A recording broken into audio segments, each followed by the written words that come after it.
इसी तरह जो अवामुन नास हैं, जब वो बार बार सीगे बदलेंगे तो उनकी वो एनर्जी उस मकाम पर ऑप्टिमल लेवल पर पहुंचेगी नहीं कि वो नेगेटिव एनर्जी को तोड़ दे। मिसाल के तौर पे माँ बाप हैं, वो बेटी के रिश्तों की बंदिश खोलने के लिए, तोड़ने के लिए या जादू की काट के लिए दुरूद पाक पढ़ रहे हैं सल्लल्लाहु अला मुहम्मद। हफ्ता 10 दिन को पढ़ा, 15 दिन पढ़ा, महीना पढ़ा या 2-4 दिन पढ़ा, या ये भी है कि सुबह ये पढ़ा और रात को उन्होंने शुरू कर लिया सल्लल्लाहु अलैहि वसल्लम, सल्लल्लाहु अलैहि वसल्लम। अब ये 2 दुरूद के सीगे हो गए, 2 दुरूद के सीगे हो गए। अब 2-4 दिन पढ़ा सल्लल्लाहु अला मुहम्मद, तो इसमें मोहम्मद की एनर्जी जनरेट हुई, उसकी तासीर आई। जब उसकी तासीर इतनी हुई कि वो बंदिश को तोड़ दे और जादू को काट दे, नेगेटिव एनर्जी को जलाकर राख कर दे, बर्न आउट कर दे, आपने सीगा बदल लिया, आपने सीगा बदल लिया।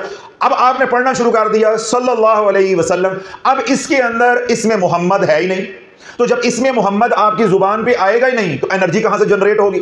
तो जो एनर्जी पहले आप जनरेट कर चुके हैं वो वहीं पे रुक जाएगी।